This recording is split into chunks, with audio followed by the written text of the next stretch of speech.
Okay, we got to talk about preventers again. I have a prop we need to discuss.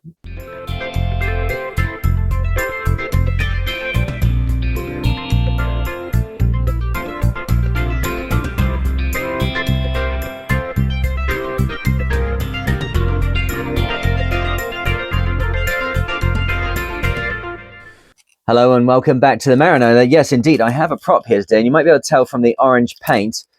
This is this boat up here. It's a Whitbread 60 called Challenger. From it come a few memorable little stories, and I managed to have this sort of secreted away in the back of the workshop, and I thought this might be useful to our discussion about preventers. This is the tack fitting. This bit is the tack fitting from the base of the jib, basically. As it comes down, the forestay, right at the bottom there. This was the first fitting that was on the boat for this reason. But it had been fitted like a little bit too far away from the forestay, so the sail always kind of cut back a bit. So to make the sail set better, I put another pad eye in here so that the jib had a nice lead, which left this kind of available. Now, it was not the preventer that did this to this, but let's just look at what we got here. We've got Kevlar, super strong. It's also right up at the very bow of the boat there with the forestay just ahead of it. The sides of the decks rolling round just a couple of inches away from this. It's got this big stainless steel plate on the bottom of it. You can see it's got 3 whacking great bolts through it, or part of this, and then the nylock nuts on the bottom of that. And originally what it had that shattered off during this motion was a 6-inch by 4-inch G10 pad. You can see the remains of it in there, that thickness there. That was the backing plate. Now, I think we could have a discussion about G10 backing plates. I think there's something to be learned here. But this actually happened. And look, it's monolithic in there. Can you see that? That's monolithic Kevlar in there, right? So it's about as strong as you're going to get on a boat that was built to go through the Southern Ocean. And I first saw this part in its latest configuration, curled up like this on the foredeck when we were doing the Antigua race week. It was in about 2016. So I was driving the boat. We were on the Windward Beat, and I heard this like kind of sound going from the front of the boat. And I thought, oh, it's the jib. Like the jib started to rip. So I said to someone, go forward quickly, have a look, and tell me like what's going on with the jib. Well, they did, and came back and said, no, there's nothing wrong with the jib, but the anchor well is open. So on this boat, we don't have an anchor well. So I immediately dumped the wheel to somebody on when we got around the top mark, whatever it was, and went and had a look. And this was just peeled back hard like this on the foredeck. We managed to get through that race, and that night myself and Keith fixed this up with a giant piece of G10 over the deck and epoxied it in, and we got through to the end of the regatta. But this is what is it? It is not a preventer, so how is it useful to our discussion? This is a 12 mil piece, a 12 mil core, not just a 12 mil piece of line, but a 12 mil core of Dyneema pulling against this, because when this became redundant for the jib, we then connected it to the jib car downhauls, which on this image, I'll show you a better image, but you can see the jib comes down, it goes through the cars. So there's a whip, that means it's connected on deck, goes up and through the block, and then off along the deck, turns again, and goes off along the deck up to the bow, where it turns, and then gets sent back down the boat to the cockpit. And this gives you the ability to crank the jib cars down to adjust the trim of your jib, right? On these kind of boats, we tend to not have overlapping head sails. In fact, we do not have overlapping head sails. It's 100%, and if anything's less than 100%, it has a strop, and it has a sheet angle change with the car, and that is then the sail is always fitting inside that triangle. So that jib car downhaul is holding a lot of weight on a 60-foot race boat. This was the outcome from that piece of line pulling on it. So that line has a breaking strain of about 20,000 pounds, something like that, and it didn't break. It just did this to the deck. So when we're discussing the security of fixings, I think what we need to bear in mind is that there's always a moment in the end where anything will fail. That's what I hope this kind of brings to you, is that we can create the most fantastic system to hold back the main. Let me put this down, it's a bit crinkly. We can create all sorts of different preventers, and at one extreme we have the fact that we can create a system which is so strong that it will definitely not break. That may bring its own problems, which we'll discuss a little bit here. The other end of it is midships preventers, I am willing to admit will hold in situations where they're not being overstressed. And I think what we're going to do today is we're going to go through the comments, because it will answer directly your feedback to me, positive and negative, and we can look from that what it is that we are able to get out of this conversation. What I got from the comments was that people wanted to know, how do you attach it to the boom end? They want to know more details about how it's run on deck. There was some discussion about what am I talking about with a nylon 3-strand bit underneath the boom, and can I show you this? Well, today you'll see the lighting is kind of a little bit crazy in here. I'm in the utility room doing these videos because outside it's minus 16 Celsius. There's a foot of snow. There's ice around the dock. The big boat is sitting out there, and the chance of me realistically getting on the deck and showing you this in a meaningful manner, almost zero. But I'll give you a greater description of what I'm looking for in a preventer, and we'll look through the comments so you will get your say. And your comments are meaningful. Let's get into them now. We'll start at the very top. The pinned comment that I put under that one was from Mark Fisher, Solo Sailing. He says, love the channel. For me, the forward method, the bow preventer every time. Leading the line forwards creates an angle more in line with the boom, plus a longer length that allows stretch for shock absorption. More in length, more in line with the boom. I think I get what you mean. This will also let the boom to rise out of the water, if you ease the vang, should it dip into its end into the sea. The boom can be broken or bent or the sail damaged if this is allowed to happen at speed. Absolutely. If a jibe occurs, the preventer can be eased slowly to allow the sail to go onto the new tack if required, or return to the original side if the conditions allow this to be done in a controlled way. Okay, now if I remember correctly, I click across it. This is a very long comment, so I'll leave it there for you to read. But look down the bottom. He says, P.S. We used a forward preventer on the Whitbread 8990. That's one of these boats, although it might have been very different. That's a Whitbread 60. I'm sure. Tell me, Mark, next time you comment which Whitbread boat you're on. I'd love to hear about it. And they tested it out more often than I would have liked. Okay, got another comment here. It says, this is from SV, I guess that's Sailing Vessel Cyclops. It says, what is your opinion on adding a fuse to the preventer? My boat build recommends adding a fuse so the preventer breaks before other parts. Is this your boat builder recommends adding a fuse? I'm not quite sure how to answer that. Who's building this boat? There is no way that you should ever put a fuse deliberately into the preventer system. Let me back that up a little bit. Okay, there are situations on board catamarans where we put fuses into the main sheet. I remember when we used to rig the Lagoon 60s or 62s or whatever they were, we would have a fuse built into the main, which is basically the main would start on the boom, on the crane end of the boom, go down through the block for the traveller, go back up to the boom, run along the boom, down to the base of the mast, and then come out. I think that was all the rigging on that boat would be on the flying bridge, right? So it then come to a winch on the flying bridge. Great. The fuse was a piece of Dyneema, which was like very specifically 4 or 5 wraps. That's what Lagoon said it had to be, with a very specific braking load. And the idea was that with a big catamaran, obviously, as you know, if you've got, wow, this camera makes my arms look really weird. If you've got a catamaran and it starts to heel over, the point at which the center of effort starts to move very quickly from here to a point outside of this hull, right? That's the sail up in here. There's the center of effort in the sails. It starts to lean, the mast starts to lean over, and suddenly that center of effort gets outside of the outside edge of that leeward hull. When that happens, catamarans flip over. That's how it goes. Same with trimarans, but a lot harder to do. They have the 2 hulls pressing down on the ocean rather than 3 hulls. You'd have to lift the entire middle hull as well. So if you're on a catamaran and there's a fuse in something to do with your main sheet system, it's there so that if you crank on and crank on and crank on the mainsail, like, oh, the hull's flying, this is great, it will break before there's enough force to actually tip the boat over. That might be what he's referring to.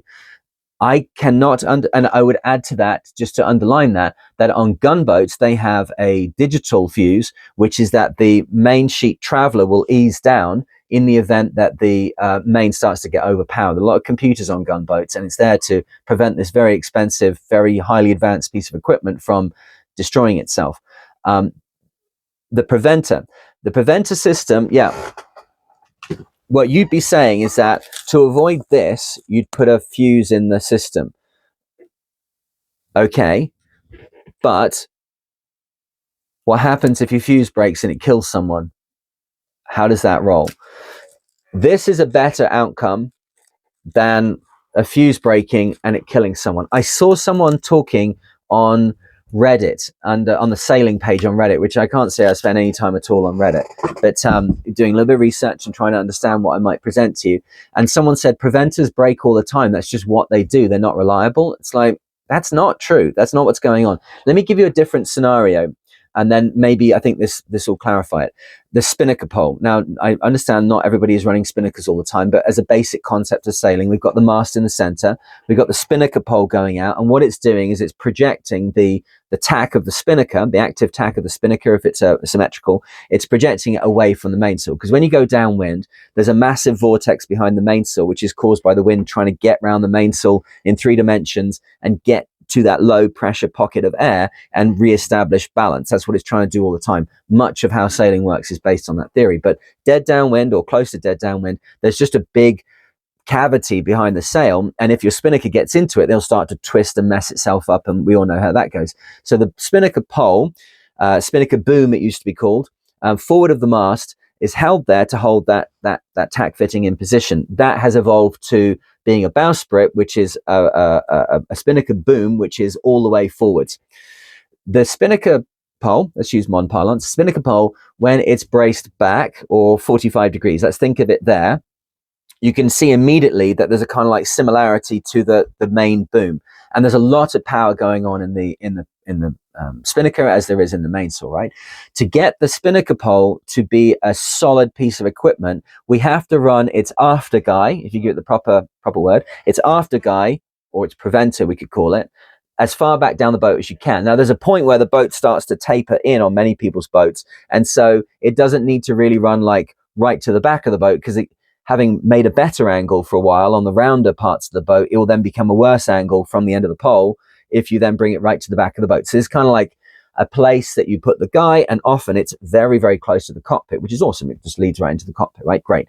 But you wouldn't think to take that and then edge it up close to the shrouds. That wouldn't work, right? If the pole was then far back, you braced right back, there'd be such a tight rigging angle in that you'd have to be very optimistic to think that that's going to hold the pole, because the rigging angle is so damn tight, right?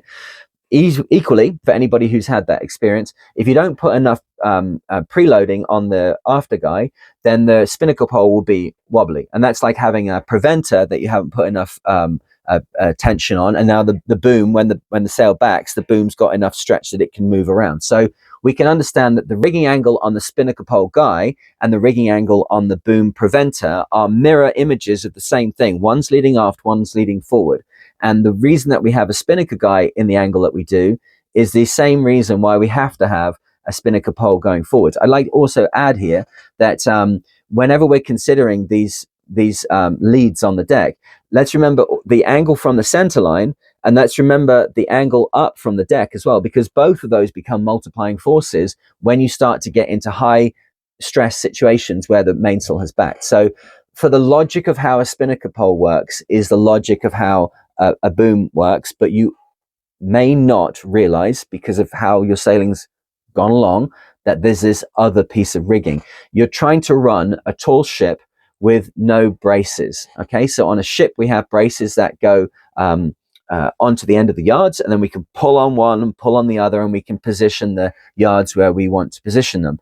But it would be remiss to think that you can have such a large piece of equipment on the boat and then it's not needing to be secured with the widest angles possible, right?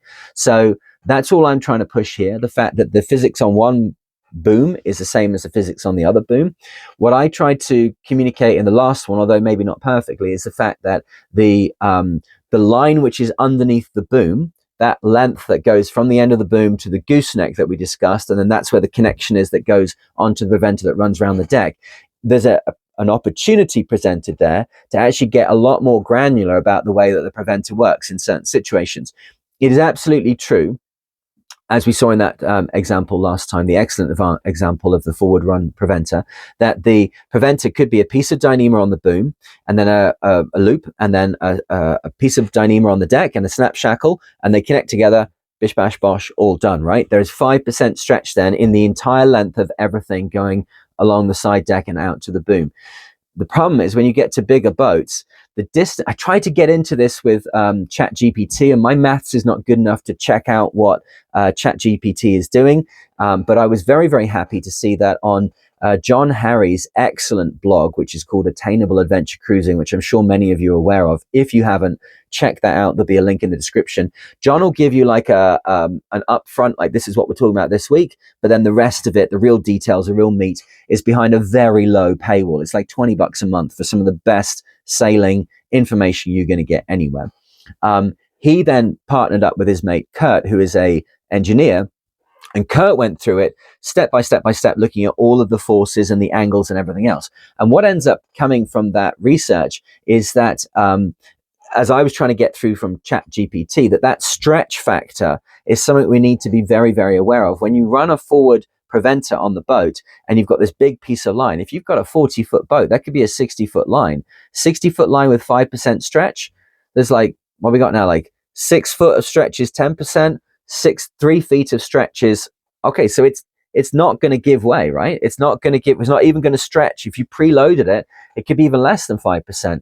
But what then happens if the boat gets completely knocked down? If the boat crash jibes, rounds up, and then is pinned on its side by the main, which is now being held up in the air, the mast of the boat will be level with the water, and the boom is going to be going up from that with the sail still pressing the boat down. That is an area which my experience has taught me is a very, very crucial part of how the preventer works. Yes, can we get the boom to be held back by a line that runs forward? Yes, because we do it on spinnaker poles all the time, right? Can we trust a midships preventer to do this job?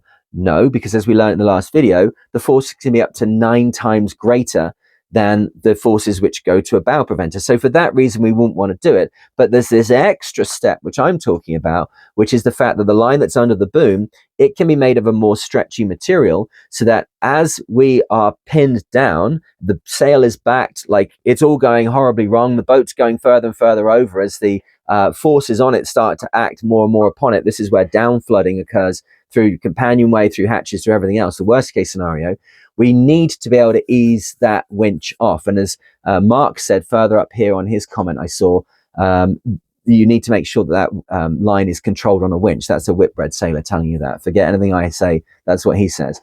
So as we then ease that winch down, which I think I put in one of my comments will sound like bang, bang, bang, bang on a big boat.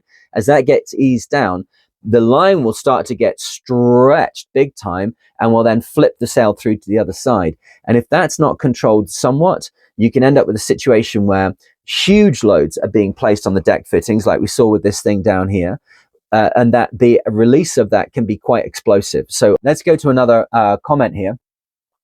This one from Ivan Volbrecht. Ivan Volbrecht, is that right? Sorry, Ivan, if I murdered your name there. He says, all my yachts so far have been fitted with Dyneema preventer lines with spliced eye, and I run these to the opposite cleat to help not destroy the lifelines. Dyneema preventer lines with spliced eye, and I run these to the opposite cleat to help not destroying the lifelines, guardrails, when things do get crazy. On our crossing from the Caribbean to the Azores in 2024, we had a 180-degree wind shift, including knockdown, all lovely with 55 knots of winds, big seas. Luckily, it was reefed, excellent, and secured with our preventer. I never sail without it, especially as I sail solo or short-handed, and if the boat changes direction with autopilot failure, wind shift, whatever, whilst resting without a preventer, it gets pretty messy pretty quickly. And that's it, right? Ivan, am I getting that right? Ivan and myself have both had that feeling where we're down below, solo on deck, and it goes, whoa, and you're like, Jesus Christ. I'd say to you, Ivan, a little trick which I learned from the Open 60s, inside the hatch, the main sheet, instead of having the winch completely made up with everything it needs on the main sheet, put like 2 or 3 turns, you'll get a feeling for what works best on yours. It really will only be that much. And then lead that through to the companionway. And then just inside the companionway, you put a little cam cleat, you know, the ones that kind of grab the rope when it goes through, and you just pop it in there.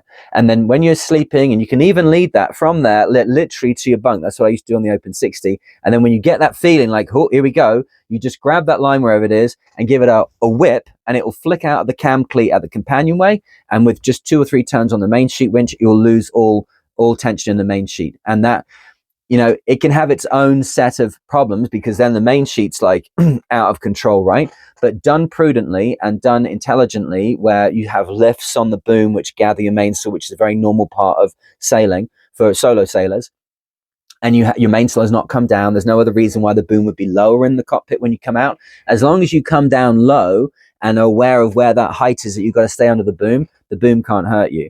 If the boom is in some kind of wild gyration where it's now going up and down crazily, well, that might be different. As long as it can't come down below your head height, you're still okay, but it will be jumping around if the vang's loose or the downhaul is off on an open 60. So in there perhaps isn't a way of dealing with it. But again, he's saying the same thing. The only thing I didn't understand from your comment there, Ivan, is across to the opposite cleat. Just bear with me and help me understand that a little bit later on, because I would like to understand more about what you've got going on. But he says it's all from the end of a boom on a fixture intended to deal with these forces.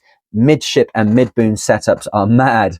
And you've got to be careful the words you use here, Ivan. I got in a bit of trouble last time. Yeah, it is mad. Let's talk about what happens on the end of the boom. I got a lot of questions about that. So I want to refer also to what John said in his blog without giving away, say, his content.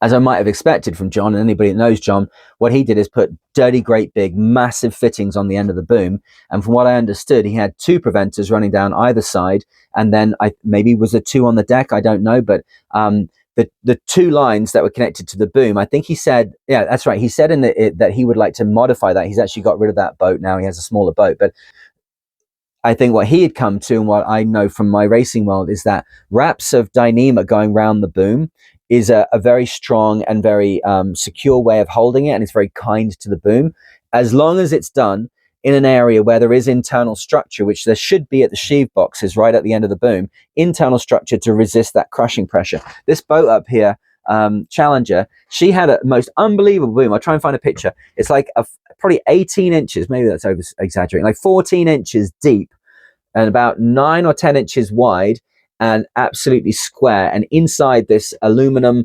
crisscross structure, and then Kevlar plates on the side of it. It looked like a girder. It looked like it should be having my dinner sat on it up above the New York skyline, like that old picture, right? It was unbelievable, but it suffered from the fact that if you tried to wrap your reef lines around it, the reef lines would crush the boom. So crushing forces we need to discuss. You don't want to have a normal preventer issue and then it crushes your boom. That's ridiculous. That's as bad as putting it in the middle, right? But wrapped around the end of it, and then the thing that John was keen to say, and I will say as well, don't attach to the little pad-eye things that are on top of the boom, which are there to locate the reef lines, because their intention is to have an upwards pull and maybe a pull along the boom. This is going to be in a different direction, isn't it? If the boom's out here and the preventer's running this way, that's going to take a sideways load and you can bend it or peel it out. But what you can do is take your wraps of Dyneema and put one of them through there, and then that will just locate it on the boom, and then by the time it goes tight, there'll be so much friction that it's not going to want to go anywhere, but it will just hold in position when it's not in use, which is the key thing. So Dyneema around the boom, again, look at John's thing. He had it like worked out for his boat, but for me, it's 4 wraps of 1/2 inch Dyneema round the boom, long spliced together. It's never coming back out of there, and then one of them passes through the pad eye or the reef fixture on the top. If you've got bowlines or something up there, go through that. If you've got a timber hitch, you could go through that. Whatever's your situation. Again, like that kind of thing, like is it a timber hitch or a bowline or a water bowline or 1 wrap or 2 wraps and reef lines? There's plenty of ways of skinning that cat. But preventers that don't run to the bow don't work. Okay. So thanks for that, Ivan. I hope I got to you there a little bit. I want to make sure that people who have got this little red mark next to their name get seen. They are YouTube members. Excellent video, says Jussie. Can I do that? Is it Justin? Can I roll with that for now?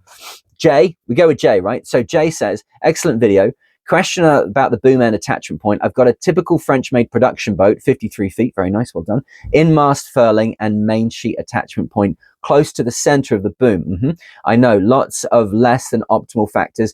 Dude, if it works for you, it's great. There's no snobbery. There should be no snobbery in sailing. I have at the moment a 22-foot wooden built weekend. Remember I did that little video about it? And I have an 80-foot maxi. And the two of them together present completely different things that work in completely different sockets. And one of them is here, and my boy could go sailing on. And the other one is he's not allowed to sail on it until he's 16. So if you've got a 53-foot production boat with in-mast furling, it's working for you, fucking enjoy, man, enjoy. But you are right. Yes, the problem is a little bit with the boom. The manufacturers have decided that the loads on the main sheet are supported in the middle of the boom. That's fine. You know, I know that the way that the main sheet twists out the main is a little bit different than when you have it attached to the end. No problem. If you've got a traveler, but is that on top of an arch? Is this 53-foot Oceanus with the thing across the top? Maybe French, could be Beneteau, yeah, maybe. If it is, I love those boats, but they do what they do, and they do it very, very well. The question here is, what's the place to connect the end of the boom? And yeah, so you've said it absolutely right here. Create a strop at the end of the boom, and that's where we said go round the boom, but make sure it's through something to do with like probably your first reef, so that it secures in that position, and then that will run forward outside the shrouds. Okay, and he says, I actually responded to that in the comments, so I hope he got that twice. Bill Mead says, thanks for this, Chris. Dude, we love you for your experience, knowledge, intensity, and ability to communicate ideas and concepts. All the funny YouTube production additions to this video are lame and a contradiction to you. I know, but it was fun. It's not your style. Please stay in your lane with love and respect. Okay, no problem. I got you, man. You know what? I did have a bit of fun making some of those things. The thing with the Davy Jones I did have fun with that. I get it, and I don't want to cheapen things, but I'm also trying to get this out to a wider audience. And do I have permission to do a few? Maybe at the beginning, and then we'll get to the dry stuff, and we can just do this later on. Thanks very much for your comment, Bill. Bimatech for you. Oh, Beamer, you're a BMW owner, aren't you? I bet that's what's going on. He says, holy shit. Yesterday or day before, I was looking for info regarding preventers and ran across the video, both you and the Sailors Court video from Ministry of Sailing. That was John Schaffer's video. Please check that out if you haven't already. I worked on the water for decades, but I'm not a sailor, something I tend to change. I thought the geometry was off in his version of the preventer. That must be the midships preventer. And I also didn't like how the line to the boom was all tangled around the trip lines on deck. Okay, safety lines, yeah. And I said so in his comments. Okay, thank you for your timely for me video. Still trying to figure out how to set up a preventer that will function efficiently and effectively and doesn't feel like an afterthought. I think that's the thing. I think you've got straight to it there. Is that preventers aren't rigged on boats when they come. That's just how it is. Even if you have a preventer system rigged up, it's one of the first lines that get cleared off the deck, like the spinnaker sheets. But then equally, you know, boats, well, did we used to put those on? I suppose we did used to put them. If the boat was specified with a spinnaker sail, which is normally like, what do they call it? An MPS, a multi-purpose spinnaker. Like you could put it on if you wanted on the Beneteaus and lagoons.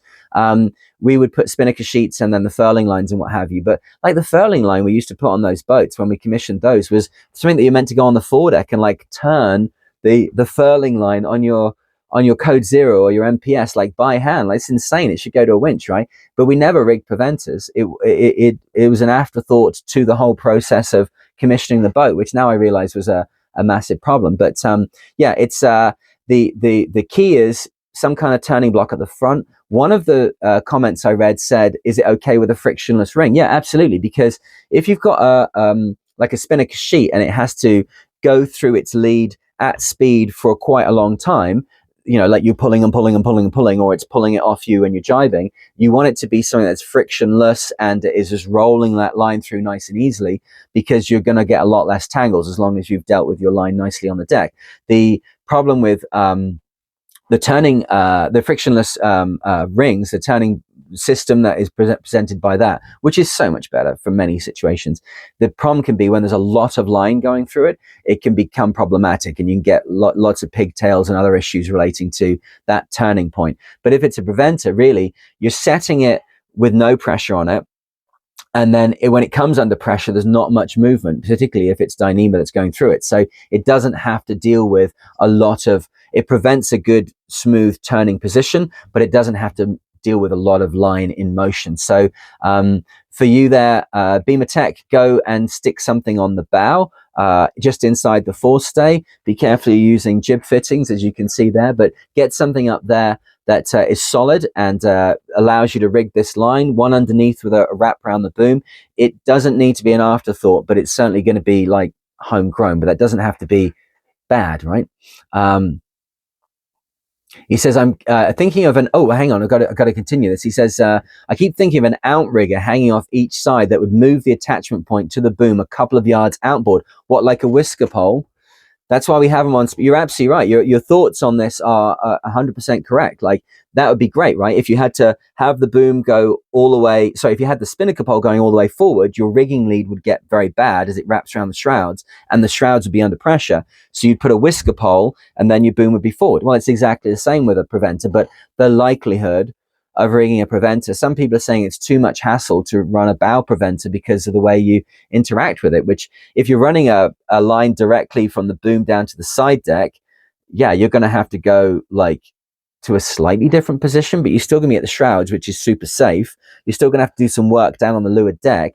It's exactly the same thing. What is possibly more difficult, you're just going to take the preventer from one side and put it on the other side, or if you've got two, which some people like, you go and get the other one and click that on, but the same connection point is in the same place at the shrouds. That's why we do it there, because it's safe. That's why we do it. But the idea of having an extra strut that increases the rigging angle, very sensible, very mechanically minded, but probably too much complication for this. And when you get to a point where the boom is already that far in,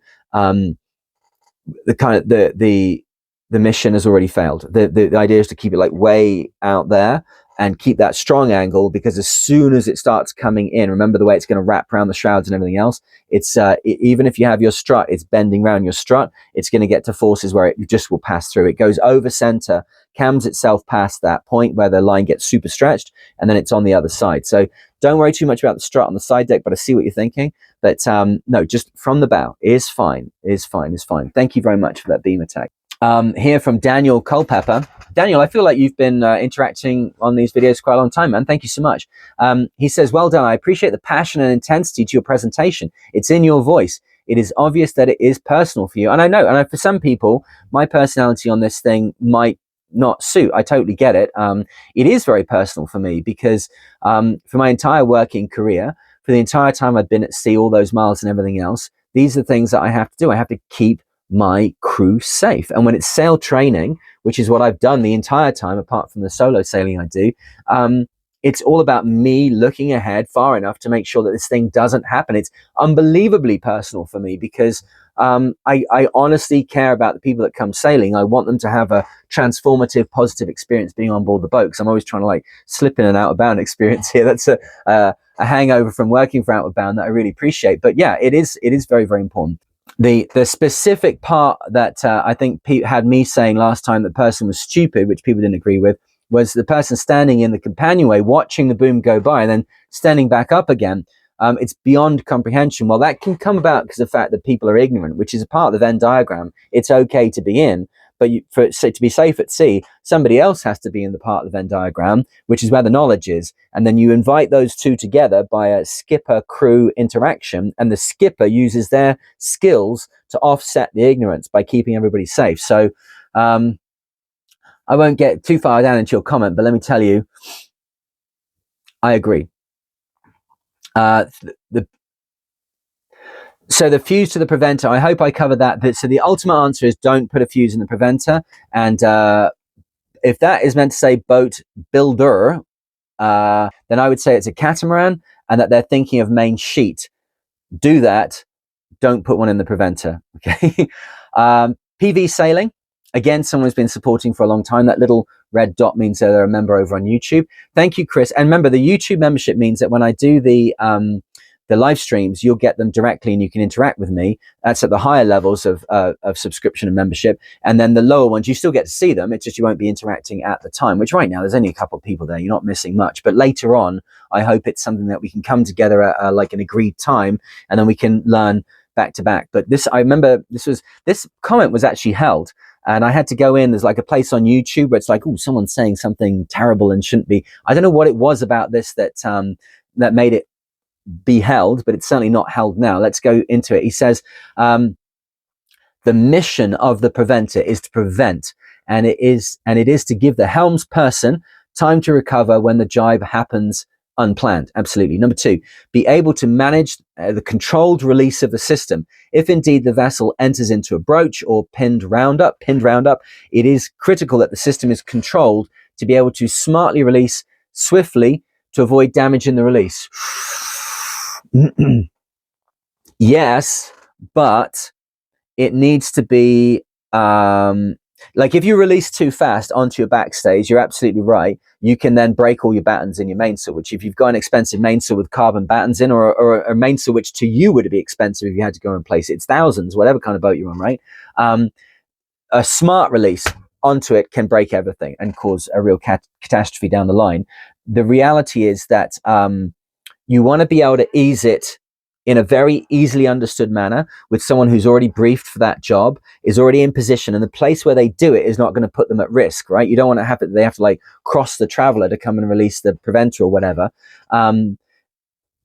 But it wants to be eased slowly. We're not disagreeing with each other too much there. The action wants to be started quickly when it's safe to do so and everyone's out of the way. And then when it starts to happen, it's slowly, because what's going to happen is the stretch, either in your full Dyneema line or your compound line, which I'm talking about, will then come into bear, and it will start to stretch. And when you get to that like key moment where it goes like over cam, which engineers will understand what I mean, it's like suddenly got by that point where it's got enough mechanical advantage that it just raunges the line into the new length that it needs to be for that to happen as the boom comes close to the center line. And when that happens, it is going through quickly.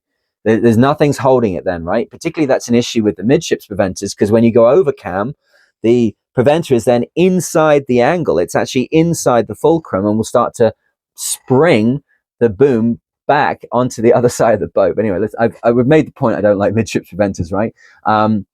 He says here that boom brakes are an advantage here, whereby they aid in the rate of transfer to avoid breaking a gooseneck, traveler, or even the boom. Just as much the focus on prevention, there should also be the focus on an understanding of releasing, controlling, and getting the energy off the boat. Exactly right. That's a key point. Again, it comes down to experience. Have you ever been on your boat when the deck is vertical, right? That's possible, right? Have you ever been on your boat when your boat is in a cliff edge that you can fall into? That's also possible. Those things happen when either the mast starts filling up with water, you have a down flooding incident, or you have the preventer pinning the mainsail and it starts to push everything like almost underwater. It depends how far the main is. And the problem with that situation is that once the boat's over on its side, everything comes to a kind of new point of equilibrium. There's just enough wind being released from the top of the mainsail that it's holding it there. If it tries to come up, it pushes it back down again. But if the main's not eased soon, you're going to start to have down flooding incident. You're going to start to have, the mast filling up. You're going to have the jib filling up with water, and it's going to get harder and harder for the boat to stagger itself back upright. Something's going to break, more likely. The gooseneck brake, let's talk about that for a second. When you set up your main sheet, you should make sure that there's a stopper knot, which I would say needs to be an overhand Admiralty stopper knot, right? Like an overhand that keeps going another 3 turns, can't come out. Figure of 8s are a stopper knot, which is put into lines quickly. And if you're a traditional seaman, that is the most bastardized, horrible, nasty way to finish off a rope. Traditionally, they do it with beautiful Turk's heads and Senate plats and little coxcombed rings at the end. It was just a work of art, each one. Then, of course, we kind of got to modern ropes, and that's much more difficult to do, and it fell out of practice. And now a whipping and a figure of 8 is like the way to do it. It's not the way to do it. It's a way to do it. If you're on traditional boats, modern traditional boats, and I mean like modern built boats with traditional rigs, will put overhand Admiralty stopper knots in, because the stopper at the end of the line needs to have the ability not to come out whatever happens to the rope. A figure of 8 can come out. Yeah, you can pull it tight. I understand all that stuff, but it's not going to stay in there, particularly if it's in a bag and it's mushed around and someone's in there, you don't know what they're doing. Like, all sorts of crazy thing happens. I know that because I've been sail training for so long. So the stopper knot on the end of it wants to be at a point which is making sure that the main sheet doesn't just disappear through its block and disappear over the side of the boat. We understand that. But it also should be at a point where the main boom cannot get to the rigging. Okay, the main sheets that they give you, I certainly can say on new boats that I've commissioned, is certainly long enough to get the boom right out to the shrouds, and that's how you break the gooseneck. Goosenecks won't necessarily break in a crash jibe, because really it's just a hinge going from one side to the other, right? Think about it. Like, why would it? There's an explosive redirection of energy. The Vang's going to play some part in that, of course, but really what's going to be the most important motion for that gooseneck is, does the boom and all the leverage on the end of the boom from the mainsail come up against the shrouds and then try to push the gooseneck off the mast? That can't happen if the main sheet is already shortened to where the boom can get within, pick your amount. For me, it would be, I'm never, ever, ever going to ease the mainsail to a point where my battens are like wrapping round the spreaders. I'm not going to be easing my main beyond the point where the spreaders and maybe the D's are kind of like visible through the mainsail. So I don't have to have a mainsail that goes any further than that. So it doesn't matter if I'm caught in a crash jibe. The gooseneck is somewhat safe as long as it's well serviced, as long as there's no other contributing factors here. It should be okay. So shorten off the main sheet a little bit will help. Ease down that preventer as you can, when smartly but with control. And I think we're all on the same page. Get the energy off the boat, as you say there. And sorry if your comments sort of seem to disappear. I'm getting better at the admin on this. Okay, last one here. Oh, you know what? Let me come back to the boom brake a little bit, because the next one, John Stott says, particularly if you're short-handed, a boom brake is great, greatly reducing the likelihood of a need to exit the cockpit to set up the preventer. If you must sail dead downwind, it's not really 100% about that, but okay, if you must sail downwind, 2 headsails are a good option. Yes, for cruisers, I totally understand that, and just get the main off the boat. I'll tell you right now, I sailed a Challenger about 7,000 miles solo with no autopilot. There was an NKE system on the boat and it didn't work to begin with. I got caught out in a solo situation where it stopped working. And then I realized I should learn to sail this boat with no power whatsoever, because I got stuck in a situation in the Southern Ocean in Spartan, this one up here, where all my batteries died in the cold of the Southern Ocean. My solar panels weren't enough to really bring them back to life in a meaningful manner. And I was forever in a downward spiraling situation with limited diesel on a race between Cape Town and Wellington, that in the end I was like, I'm too far south, it's too dark, I'm in storms too much, I need to come off the racing line, which I did. I went through the Bass Strait, which is like 1,000 miles off the racing line. I came in last on that leg, but I did it because I was fearful of the fact that, how do I sail an open 60 with no power for the autopilot? Well, now I know how to do that, and I can give you that very, very easily. It's called get rid of the mainsail. As I went sailing with a friend of mine, Ken, we did a voyage from Lunenburg to Antigua, and he had not sailed so much before. And one line that he gave me at the very beginning always comes to me. He said, that mainsail's trouble. It's always the one that makes the trouble. He's absolutely right, 100% right. In his lowered knowledge at that time of sailing, he spotted a very key thing. The main creates all of the problems most of the time. It rounds the boat up, the boom, the whole schmozzle. If you're cruising and you can do double headsails pole down, that's absolutely brilliant. There's a lot of other things that come with that, and you might need double forestays and all the rest of it. But the main, I understand, for cruising, where performance is not any kind of an issue, is an option. Most people are not going to do that. And the reason they're not going to do that is because there's a configuration of boom and headsail, or boom and spinnaker, which works just as well as long as the boom is prevented, the main is reefed, which you could reef it like way down, way down, and that the jib is understood, poled out, whatever it's doing, okay? Exiting the cockpit to set up the preventer. The preventer, if your issue is that the preventer, you need to exit the cockpit just to set up the preventer, isn't that the same issue with a midships preventer, right? So that the work involved in a midships preventer and the work involved in a bow preventer are essentially the same, apart from people with cutter rigs that might need to rig 2 preventers, but okay. The issue with the boom brake is this: the boom brake has exactly the same geometry as the midships preventer. And so for the exact same reasons that midships preventers won't work, there's limited usefulness in the boom brake. It's just braking the boom. It's not meant to hold it back, is it? Or am I misunderstanding? I don't think it is. It's meant to slow it down. If you're rigging a boom brake with it like cranked up tight enough or rigged in such a manner that it will hold the boom back, you are rigging a midships preventer, and it will fail in the same way. And I don't think even the manufacturers are expecting you to do that.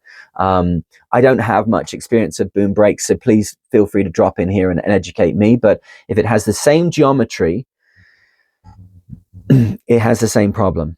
Is that fair enough to say? So I think let's try and get to a bow run preventer that's super easy to use, and jack stays and safety securing system for you on the positioning belt and harness, whatever that stuff is, so that you can leave the cockpit confidently, go to the base of the mast, rig a preventer, come back and be like, that's done, right? That's done.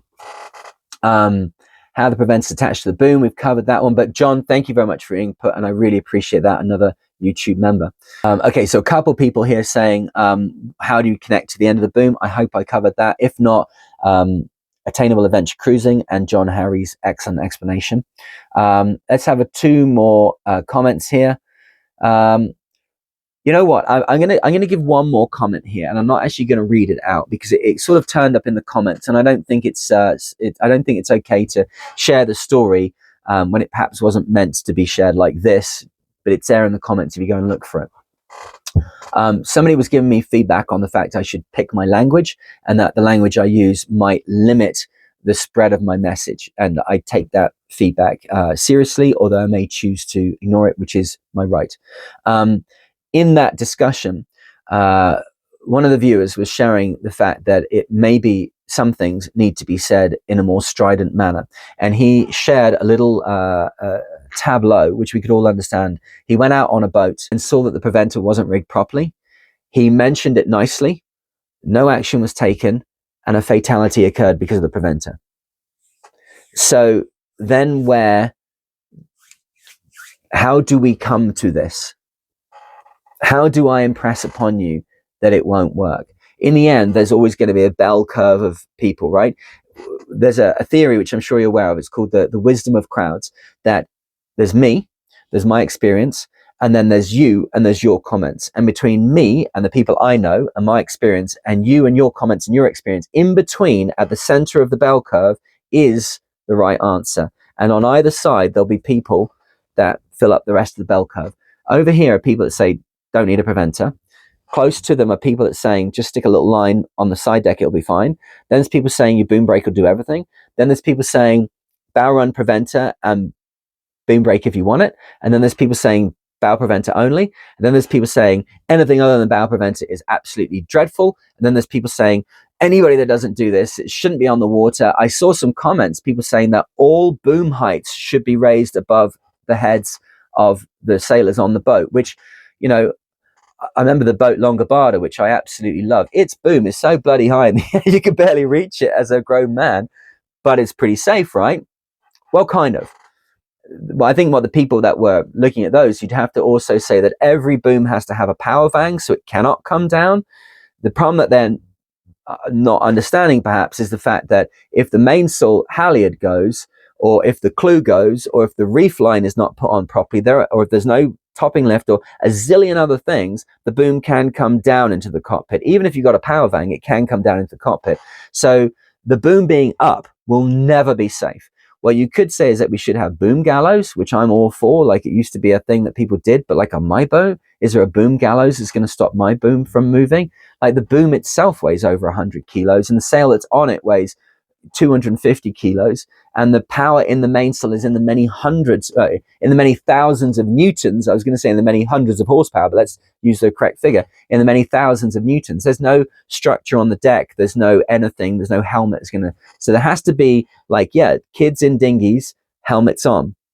I did manage to get one figure off of my interaction with ChatGPT that said that if you were to take a 4 meter, that's like a 12-foot boom on a boat with about a 300 square foot mainsail, this would be about like a 35 foot or something like that. I hope my numbers are about right.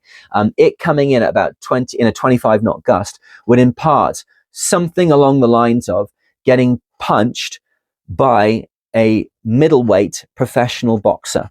So a 30-foot odd boat with a boom swinging in, that kind of impact is going to be the same as being punched by a middleweight boxer. Yeah, a head guard will help for that. Absolutely, that's going to help. The problem with a boom hitting you is that what do you hit next? The possibility of a mechanical injury to your neck, or to your spine, neck, anything from hitting the deck. We know that from what happened in the Sydney Hobart event, that it was the main sheet that threw somebody into a winch.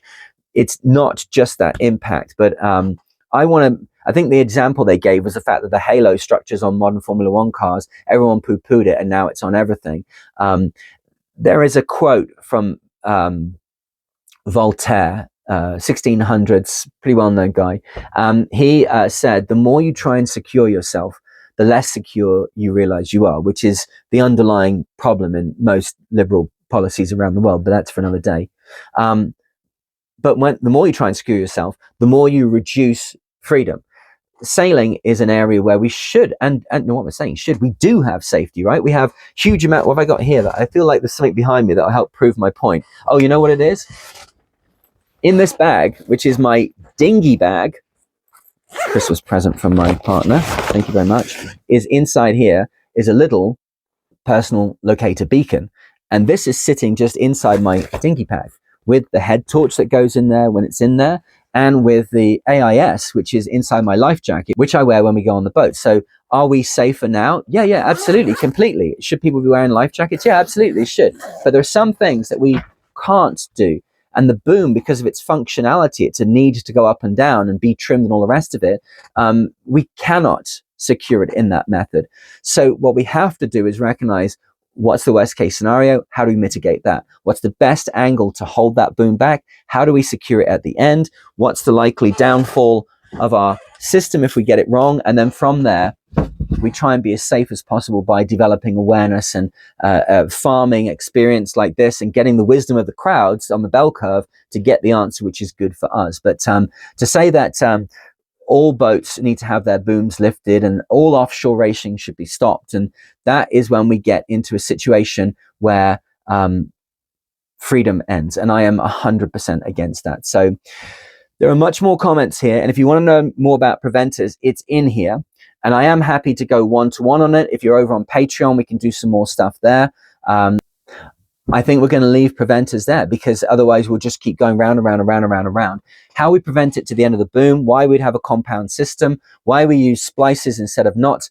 I just want to fill in with the fact there are 3 different characteristics a rope might have when it's got a splice or got a knot. If it's a kern mantle rope, where only about 10-15% of the strength of the line is in the sheath, and the sheath is the friction in the knot will break, or the rope, rather, the ability of the rope to stay connected to something will be lost when the sheath breaks under load, and that'll be around 15% of the line strength. So if you've got a line that can hold 20,000 pounds, it's going to blow out at like 1,500 pounds, right?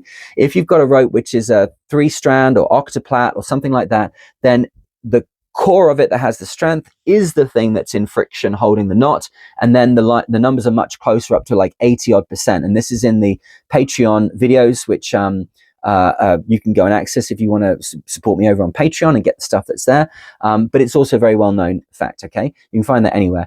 Double braid, which is perhaps a situation that this person is chatting about. If you're looking at that, a knot can reduce the strength of the line by 50%. It's probably because you're involved in the manufacture of double braid line, and double braid shares the strength between the core and the sheath is the thing that's making the friction in the knot. So if the knot breaks, it's the sheath that's breaking, and the core just pulls out. So it will break at around 50% of the strength of the line. So a knot in double braid breaks at 50%. A knot in 3-strand, depending on the knot, the king of knots, the bowline, of course, is 80%.